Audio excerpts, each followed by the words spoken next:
Hello everyone, my name is Nexus Floof, and in today's video, I am here to talk to you about how to get you one of these at FLG's Las Vegas Open. Let's go ahead and roll that intro, baby. Woo!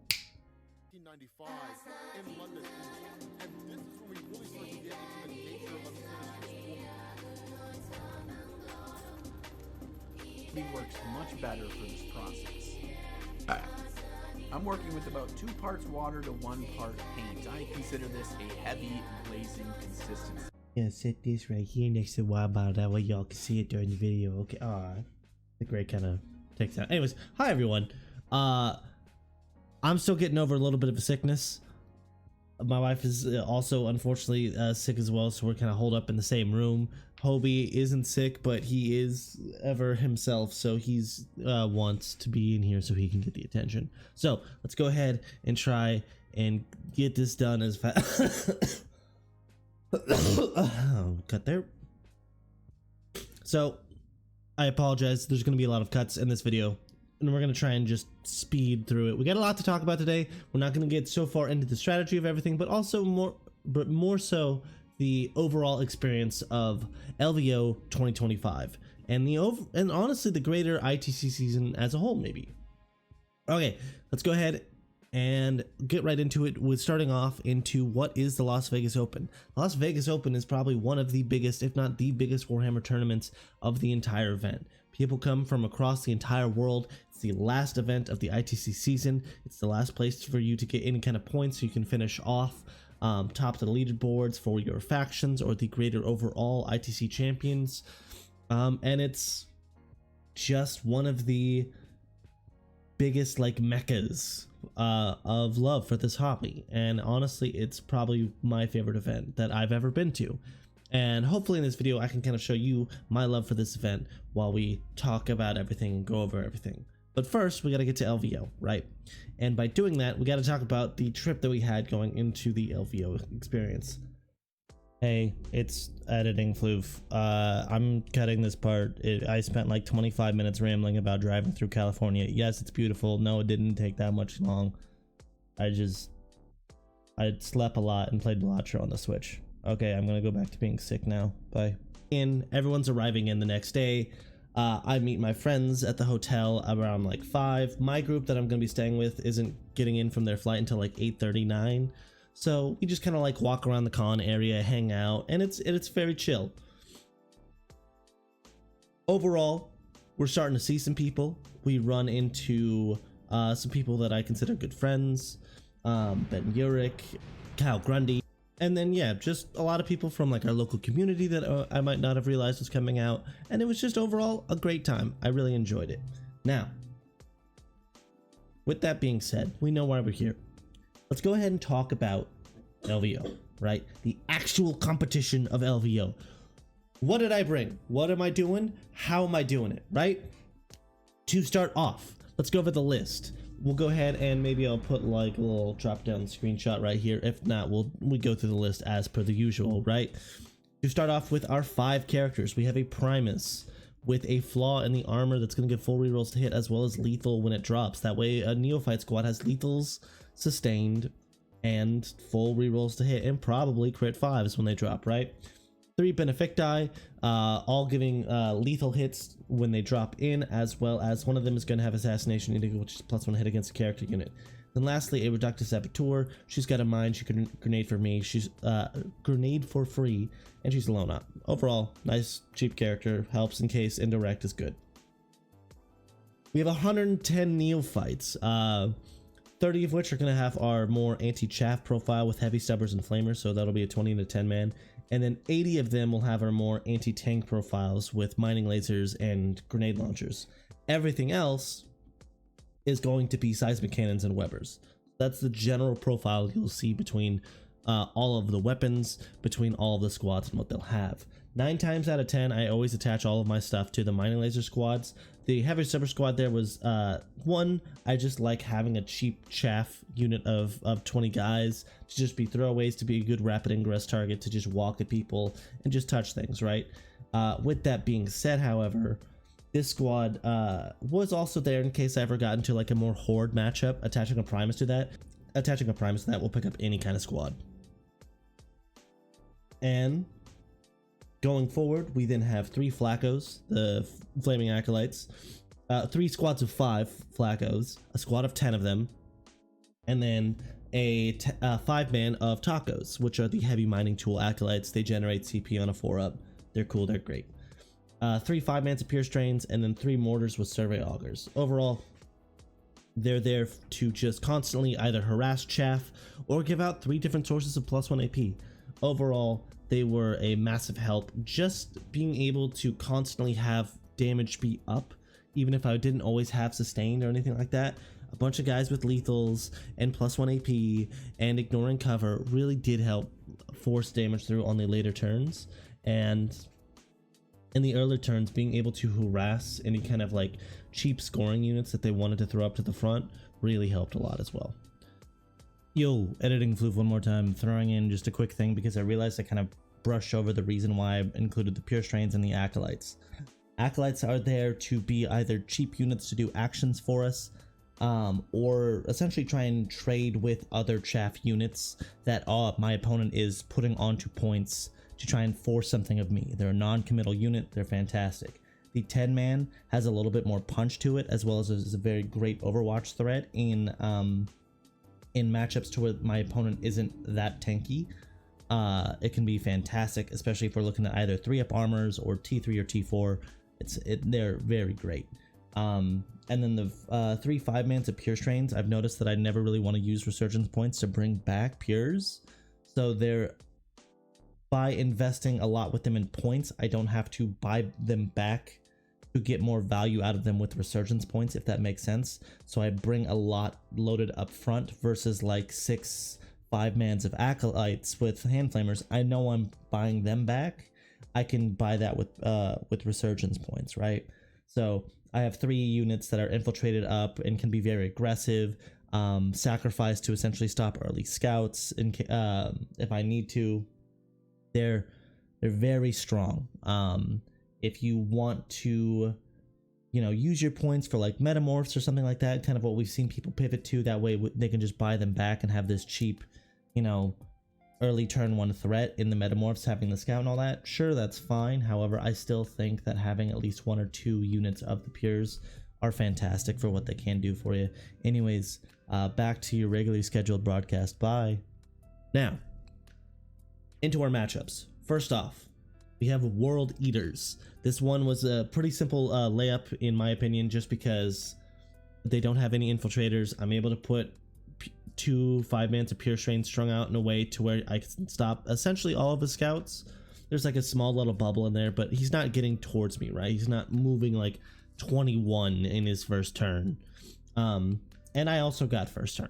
So I was able to kill basically all but one of his Jackals, touched a Rhino, and then just was very annoying. The reason I essentially call it a layup is that his whole army kind of got move blocked by 10 Pures.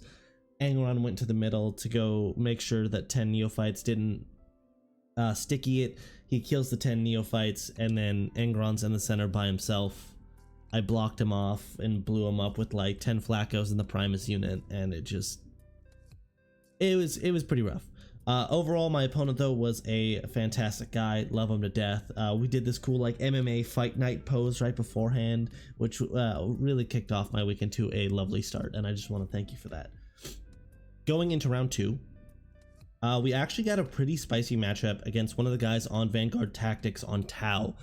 Playing Cao Yon, he was on Triptide, Triple Ghost Keel, and then a bunch of support outside of that. I believe he had like a Sky Rail something. Yeah, so he had Triptide, Triple Ghost Keel, a Sky Ray gunship, which was very interesting. I liked it for the meta pick, but it doesn't do a whole lot in this matchup. It's kind of rough. And then, a couple crew, couple Pathfinders, like a squad of Espid, and only 1 character, Shadow Sun. He got first turn, pushed as many suits as he could onto points, tried to go and charge my a couple Pure Strain squads with some Ghost Keels, because, I can't fall back and do anything, and they're not killing a Ghost Keel in combat, right? So, thankfully for me, he fails a good amount of the charges, and I'm actually able to, with a turn 1, pretty high turn 1 advance, get 5 Pierce into Shadow Sun and kill her very early on. So that enables me, essentially, when I then draw Assassinate at a later time, it's just an auto gimme because all of his characters are dead.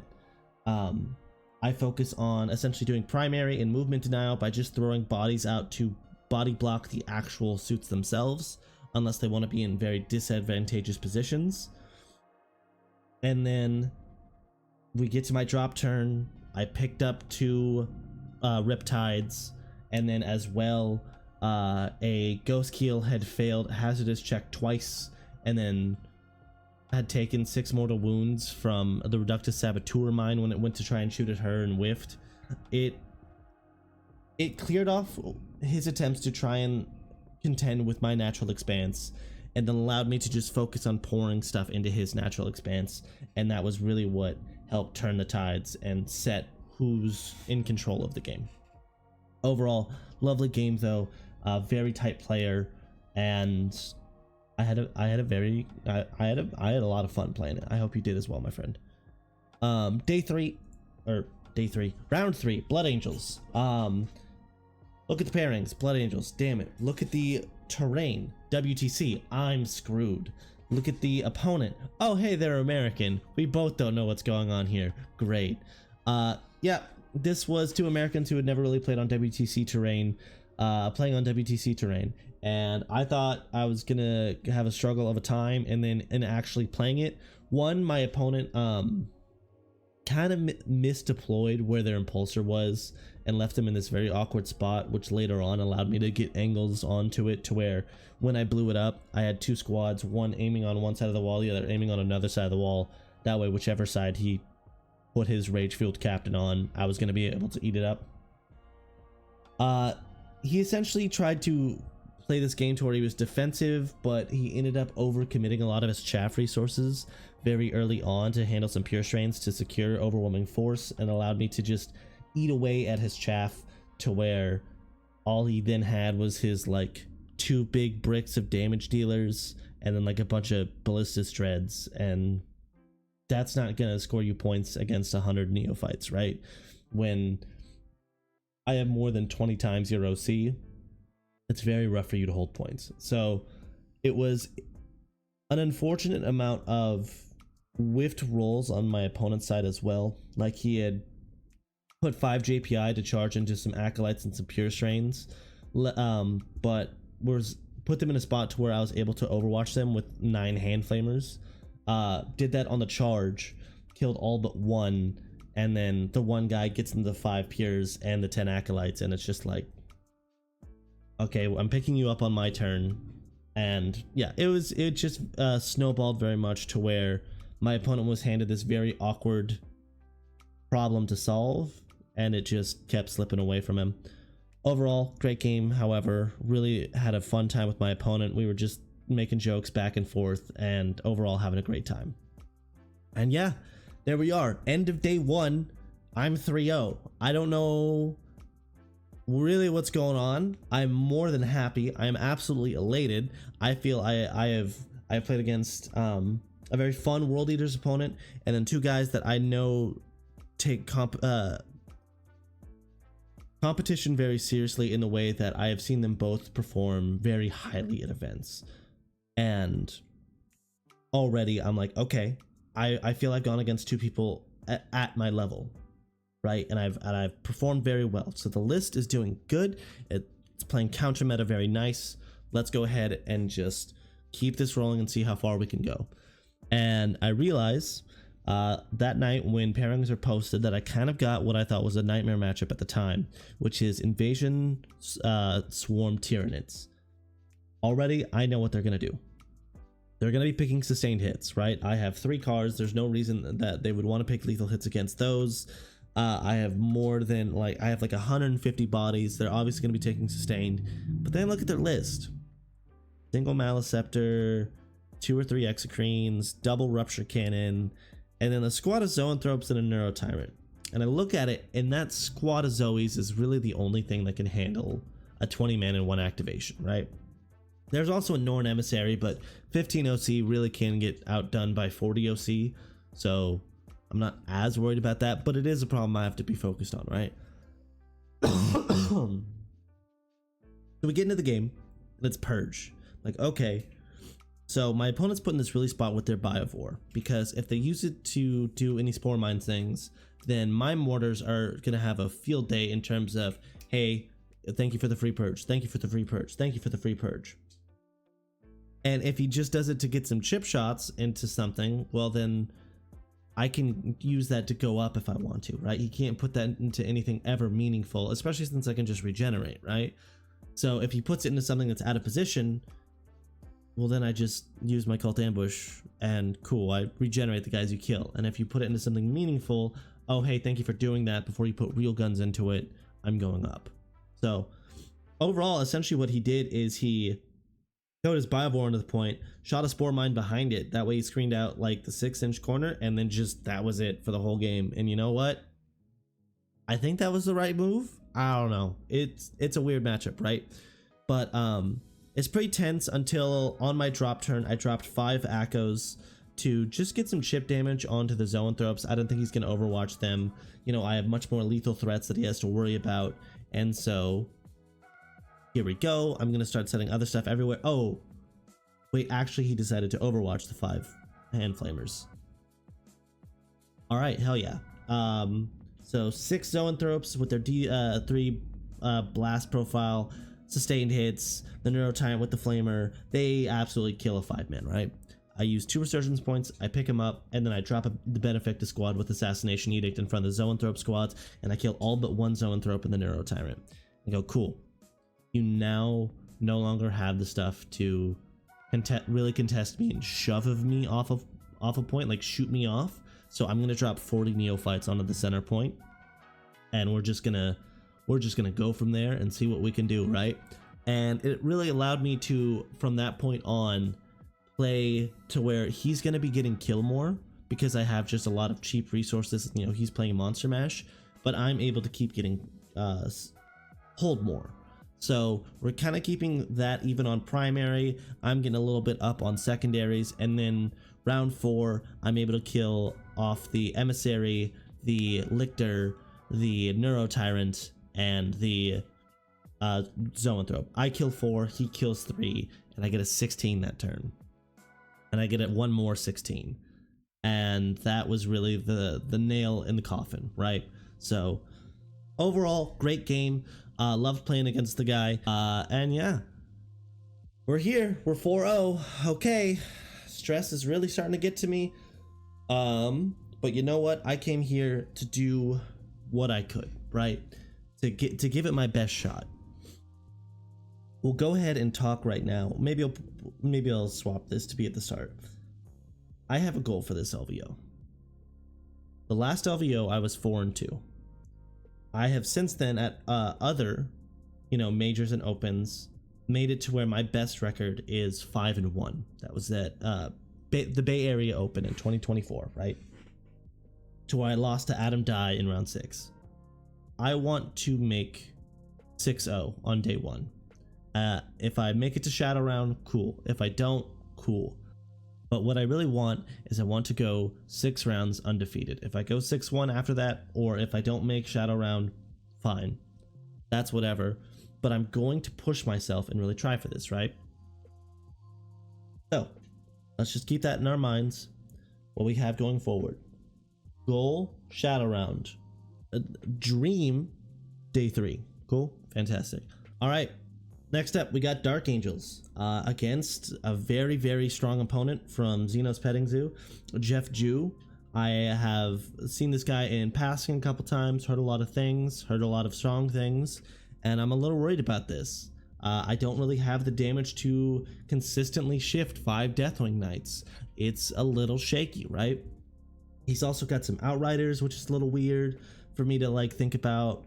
He's got a lot of JPI and just nice trading stuff. I'm like, okay, we are gonna have to try and do our best to make this work, but I think we can do this. We have an obscene amount of OC, and we can just kind of sit on these Deathwing Knights, I feel like, right?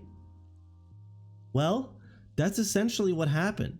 I allow him to get in by charging a 10-man Neophyte squad that I had moved up to kind of hold him in in a certain point, as well as it allowed me on my next turn to charge in with like 2 squads of acolytes and a neophyte squad to touch onto a point and hold it and take it from him on his turn.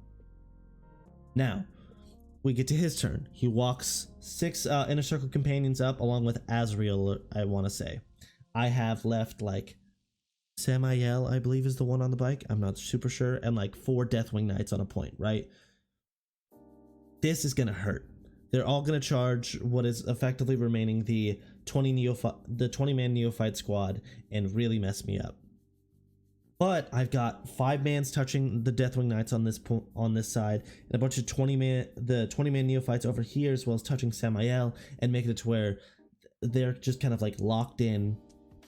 And then I see something. He's trying to go to where he can charge onto the point, kill the neophytes, and then consolidate everything onto my home point to try and flip my primary. I go, okay, I need to do something big here. So I'm going to rapid ingress a 20-man neophyte squad, and the only one I had up at the time was the Assassination Edict Benefactus squad, right? He goes and he charges in, and I heroic them in. And I touch anything and everything I can, and I just hold it there. And the best thing he can do is have his 6 inner circle companions just swing into and absolutely decimate those 20 neophytes, the new ones that just came in. But now what that does is, with all the other activations where everyone else is touched, they cannot kill the 20 neophytes that are on the point now. And I get a very early on swing to where I'm able to hold the center, he's not.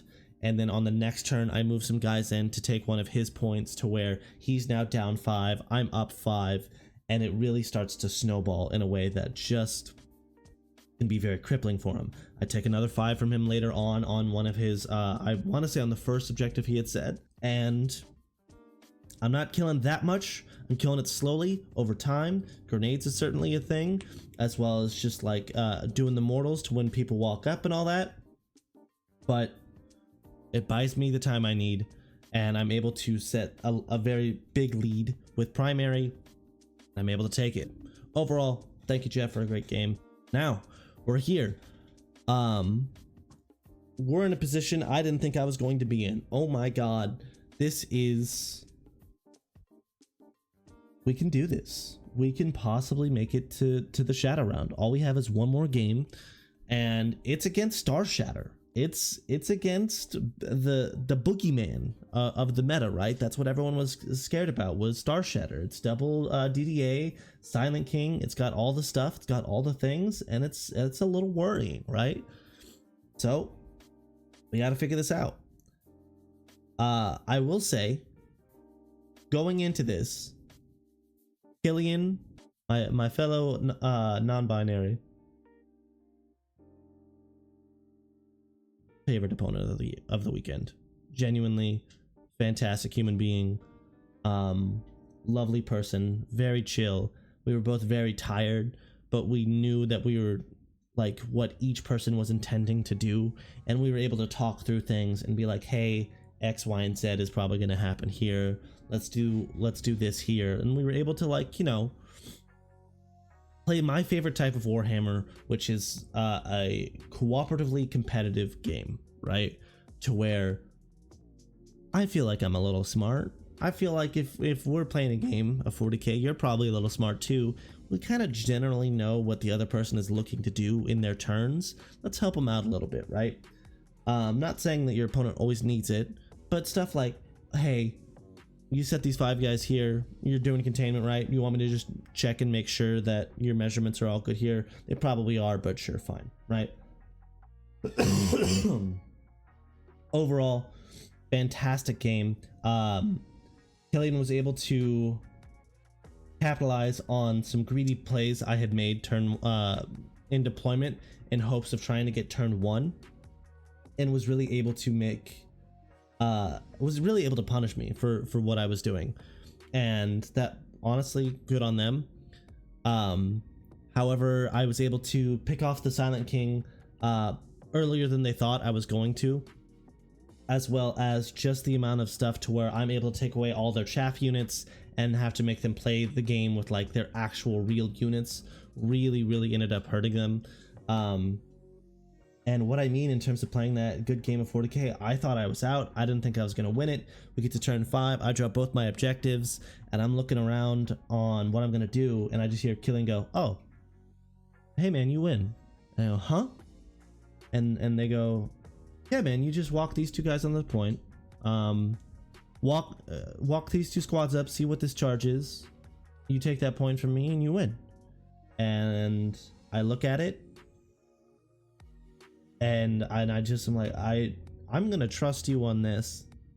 We go through the motions, and sure enough, but between getting storm hostile and then bottom of turn, I'm able to just swing enough points in my way to where we get a solid win. And I think that's something that can really be very humbling to see in an opponent, to where they go, "Hey, I don't want to cheat you out of this. I don't want you to lose because you didn't see something. Let's talk about your best options. Let's walk through this," right? So massive respect for Killian. Thank you so much. I am honored to have met you. I hope you're doing fantastic in your life, Chef. And I hope we get to meet again soon. So now we're here. We're in the Shadow Round. We somehow are undefeated by the end of day 2. Asterisk, because now we have another round and we've completed our goal. I don't know how I'm here. Like, I'm sitting next to Josh Roberts and Jack Harpster and Scary and all these amazing players, and I'm just like, huh? What? Oh, okay. Hell yeah, sure. Let's do our best. And we get paired into Jeffrey, a Death Guard player. Really nice guy. I'm pretty sure he's part Smeagol, because he would talk like this partway through the game sometimes. And I love you to death, brother, but I need you to stand 5 feet away from me. Especially when you do that voice. I can't even laugh. My voice is so messed up from this cough. Anyways, listen. I want to take a break from talking about the rounds to just give a thank you to some people here, because in between the rounds, I am tired, I am exhausted, and I don't know how I can play this next game, right? I talked to Jeremy Atkinson from StatCheck. He gives some advice. I talked to Ennis. He gives some good advice. And I talked to Ben Urich, and him and the next person I'm going to mention probably give me the best advice. Ben's a lot more generalized of like, you need to relax. You need to focus on you right now. You need to get in your zone. You need to just be at peace. Go eat something. Go drink some water. And just chill. And that's going to be the best way to conserve your energy. I'm like, all right, I can do that, sure.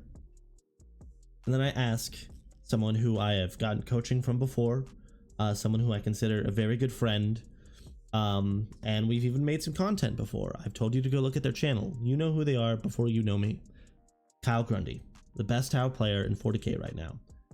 And that little Scottish man, the Scottish Mr. Clean, does something that I think was what I needed to hear. Everyone else's advice was fantastic, but he does the approach that just works with me. He sits me down and basically like fucking forces me to listen and goes, listen, you are here because you have played well and you are a good player. You have a great list and you need to focus on playing your game. Get some food in you, get some water in you, relax, take a breather, but at the same time, when the game starts, you need to focus on your game. Play only your game, let your opponent play their game, and don't worry about their game until you are ready to make your game interact with their game. And that is how you are going to win.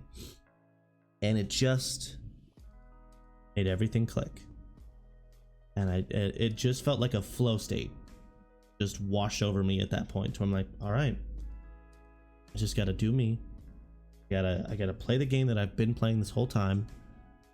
And then when I am ready to interact with the board state in a way that I feel is strong, I will then play the game of 40k and try and knock my opponent out, right? And oh man, it felt like I had Dragon Ball Super music like playing through my head. I was amped all of a sudden. I had energy. I'm dancing around. I'm raring to go, right? My opponent, he picks -1 save, which normally the best decision to make against GSC is -1 ballistic skill and -1 weapon skill. In this interaction, it didn't really end up mattering much because I'm deep striking outside of 9 and shooting the hell out of him. For reference, this is like a list that is like 25 Plague Marines, no Mortarion, right? He goes first, another plus for me. So I'm already like, okay, I think we've got this. I think we're gonna do good here. It's on Scorched. Overall, fantastic. We go ahead and he throws out like one of his little Mephitic Blight Haulers onto a center point to get like, I don't know, extend or some shit like that. Tried to get some shots on a Ridge Runner, whiffs the damage. Thankfully, I'm able to be like, okay, well, thought I pulled him out of sight. So on my turn, we're just gonna move him to the side real quick. And I'm able to put a bunch of Pure Strains onto points to make sure that he doesn't hold them on his turn. And we get to the first turn. On Scorched, he only gets a 5 on primary. It gets to me, I get a 10 because I was able to rapid ingress some guys onto my natural expanse and hold it there. Cool, fantastic. We get to his turn 3 where he would score primary. Once again, I just moved just enough stuff. Some Neophytes here, some Acolytes here. Hold these points, take it from him. That way he's not able to hold on his point. He gets another 5 for primary and he's like, okay, you know what? I need to flood this board with OC so this person stops denying all of my primary. So he gets out all 25 Marines. He did have to do some actions, so a lot of it as well was to flip OC so that he would be able to do like cleanse and I forget what he got double actions that turn. So he did kind of need the OC to be able to hold the points to do certain actions. And it gets in, and with 25 Plague Marines, he kills a 5-man Acolyte squad, I believe my Reductus Saboteur, 10 Neos, and 5 more Acolytes. Oh, and off in the corner, a 20-man of Neophytes with a character that blew up a Predator to recover assets. Either way, he kills less models than he puts out. And I go, all right, cool. I'm gonna rapid ingress my assassination edict Benny, 12.1 away from like the flamers of the Plague Marine squad.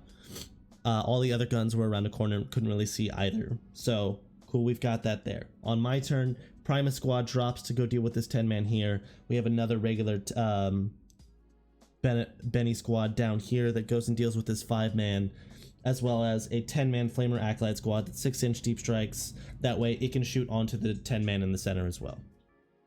And in one turn, I picked up 25 Marines and like a fetid blow drone. And he has a Predator, 2 Rhinos, some Terminators and Typhus in his back corner, and like a Mephitic Blight Hauler and a blow drone left. And I have over 200 OC on the board. That's basically the nail in the coffin. Overall, I had a great game with my opponent. We were both dog tired, but we were able to get there. And overall, I had a wonderful time. We're here. We just made it to the shadow round, and we did something I never thought I'd be able to do. We made it out. We're on day 3. I'm looking at the list on what I might be paired into. At first, it looks like I'm going into CSM Cult Horde. Find out a little bit later in the night that it is in fact Packbound Zealot. It's Abaddon parking lot with no Abaddon. But overall, I'm shaking. I haven't been eating. I've barely slept. And I've just played through 7 rounds of Warhammer with a very difficult to fight list, and I am just, oh man, I don't know how I'm gonna do this. I feel like I should drop and give it to someone else, but like, we gotta play and see it through. So I'm here. Load up on ibuprofen in the morning, as well as try and eat some breakfast. Don't really get to it until after my round 8, but I mean, we're here. There is a very real chance that we can get this done. You know, we've only got to play 3 more games of Warhammer. It's against possibly 3 of the better players in that entire venue, but it's something that's very real. So I am pulling from empty, but I'm still gonna try and give it everything I can, right? So day 3, round 8, go ahead and get into it. Oh, I'm gonna go ahead and put my hair up because it's hot in this room, because my wife is very attractive. Oh.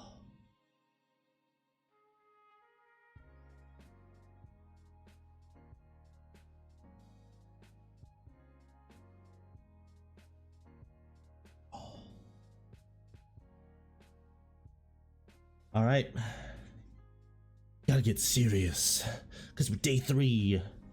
All right, we've been very jovial about this video. I think the next like 5-ish minutes do need to be a bit serious, because let's talk about something that happened at the event. Right, a good amount of us have seen the stream game. It's not the cleanest stream game at all, and we weren't exactly friends by the end of it. I want to give the benefit of the doubt to both players. I had some mess ups. I was playing sloppy, absolutely, and I apologize for that. There was also some things on my opponent's side in terms of getting the range of certain weapons wrong, getting dice rolls wrong, things of that nature. I do not want to say either person is either thing. I know I'm not trying to cheat, and I would hope that exact same sentiment is also coming from my opponent. There was a couple things to where he did say, where he accused me of cheating. I want to talk about those real quick. And they're essentially the same example. To where I had dropped 5 acolytes and I said, these are going to do containment, and I'm going to drop 20 neophytes over here to go ahead and shoot your guy. Now, I will say, I like to play by intent, and what that requires is healthy communication. I wasn't communicating that well. However, to get it out, when I say I'm going to drop these guys here to do containment, I think we can all agree, hey, I'm going to drop them in a way to where we can just make sure that they're able to do the action. It goes to the shooting phase. I say they're going to do it, and he goes, okay, are they within range? And I go, let me just double check and make sure. I measure it, and like one guy's 9.1 out. So I go, all right, I'm just going to nudge this guy back. And he starts to give gruff about it. I go, can I say anything about him moving models in the shooting phase? To which both the judges and all of the people, you know, running the stream don't call on it, because that's a very normal thing to just make sure that your ranges are fine. I'm not cheating here. They didn't walk up. They deep strike there. Same thing with the neophytes. A couple of my auto guns were outside of the range of rapid fire.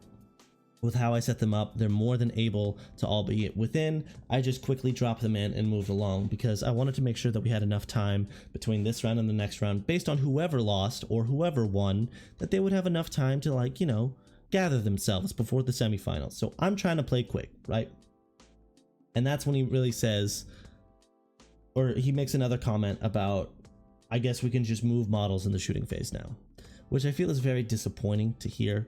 Because to me it indicates that you're not trying to, you know, win off of having good games of 40k with your opponent, more off of playing off gotchas. I don't think that that is necessarily fair to give that accusation, however, so I'm just gonna say we're both tired, right?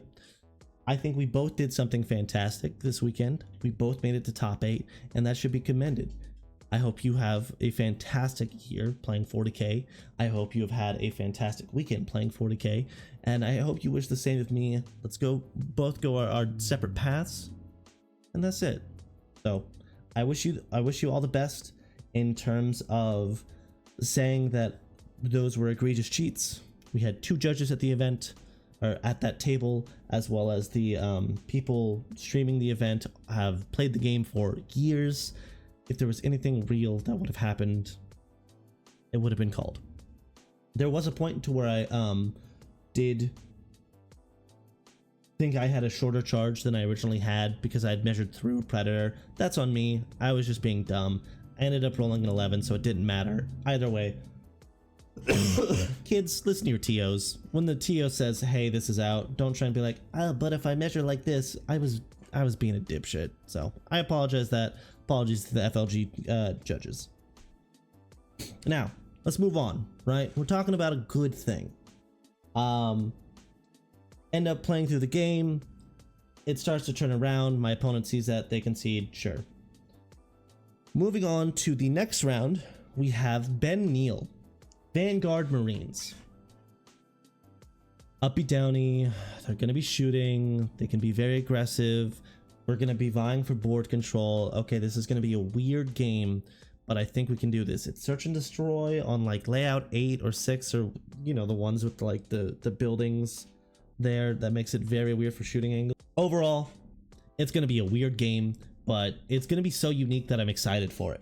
And I'm in semifinals. The list is doing good. Like, there's a very real chance that I actually can pull this out, that I can win this, right? Like, there's a non-0% chance that I can win LVO if I can just get through this match. I think I have a great matchup into Death Watch and Blood Angels, and I can taste it on the horizon. To a neophyte unit is actually kind of counterintuitive. Okay. Down to one. I thought we agreed. Thank you. No CPs.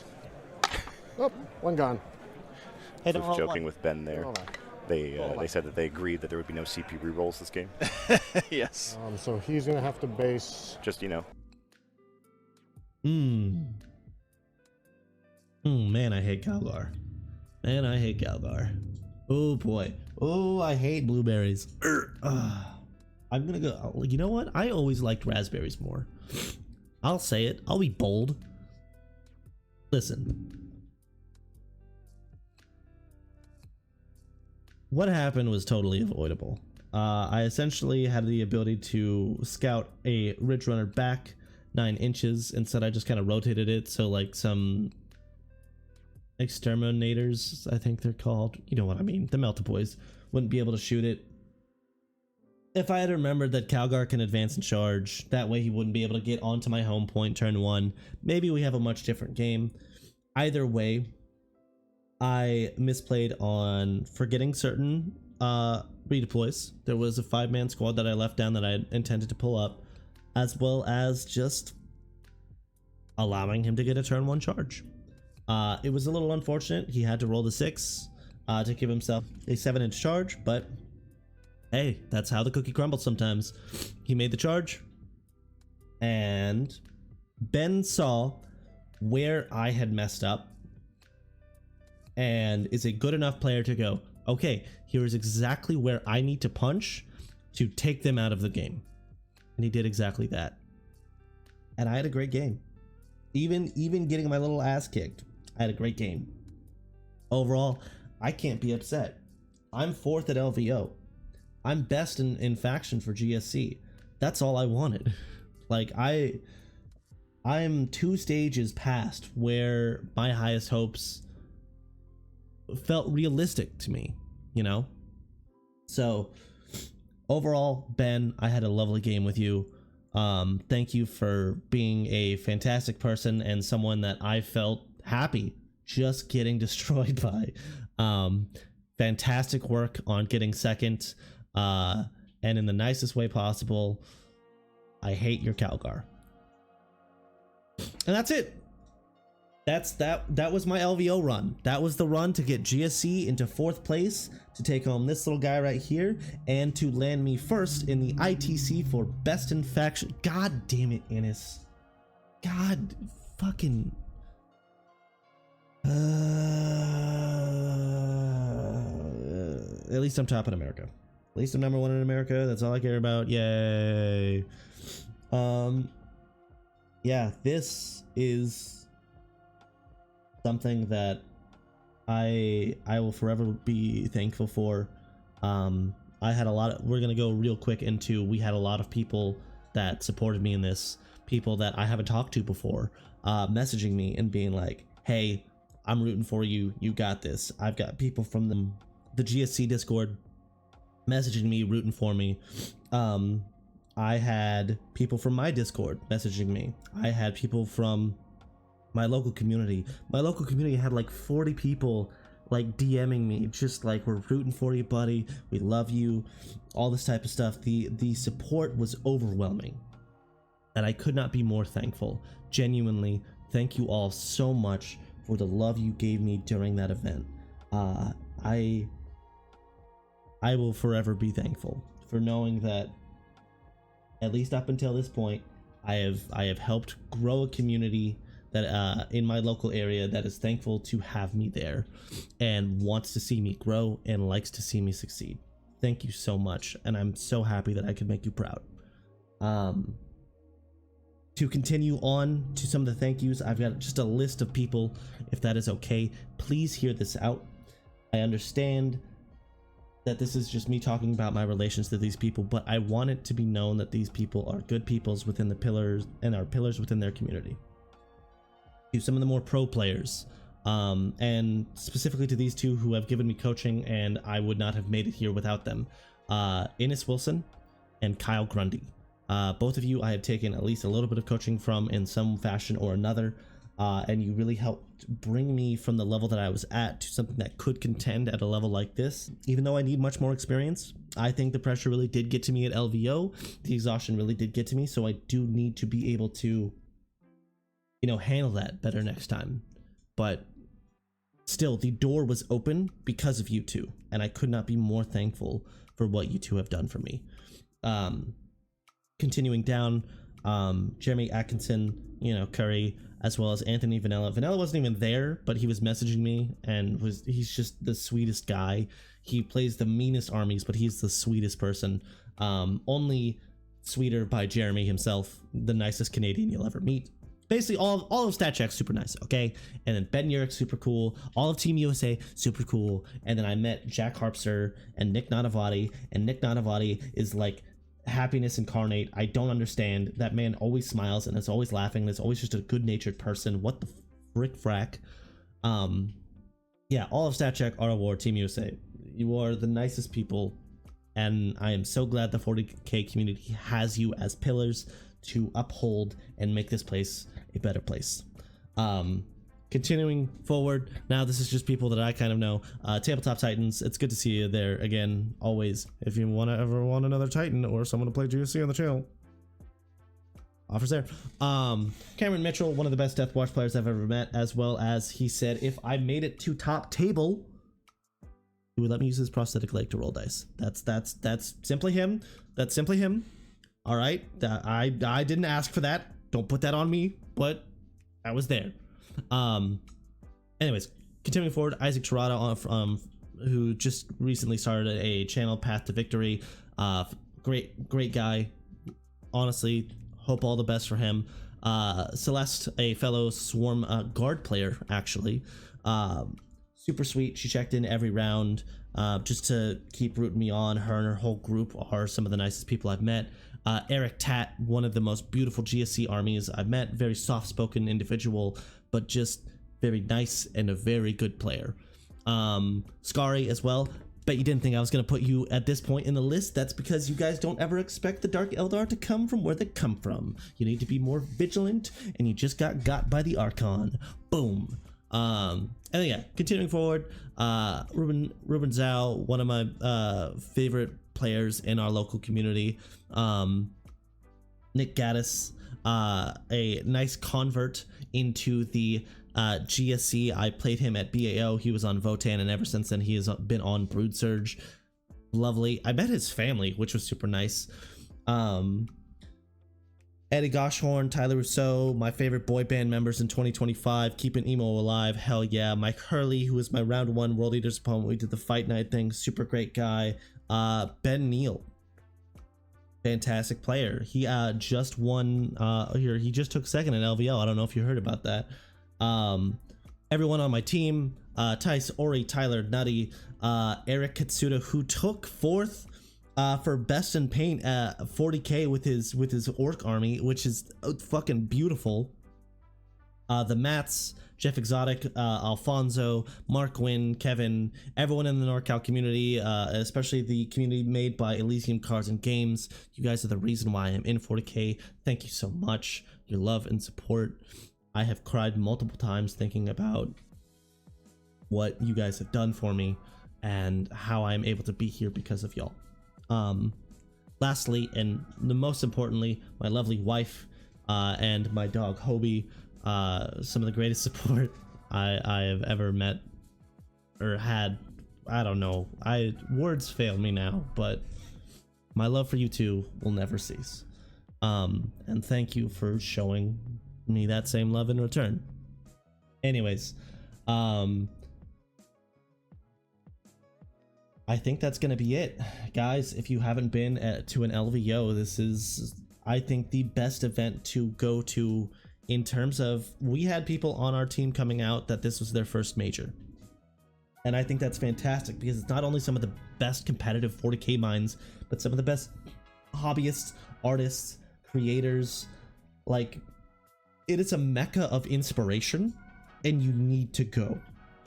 Genuinely, it is beautiful what happens at these types of events, because there's people from all around the world inspiring each other in the love of their hobby, and it is so fantastic. So I hope you enjoy it. I hope you enjoyed this video. I love you all so much. Thank you for watching. I apologize for talking way too long, but here's to 2026 LVO. Here's to my competitive season in 2025. We have ended with these stats overall, to where I am 61st in global rankings, 26th in the US. I am 2nd overall in GSC, and then 1st in the US.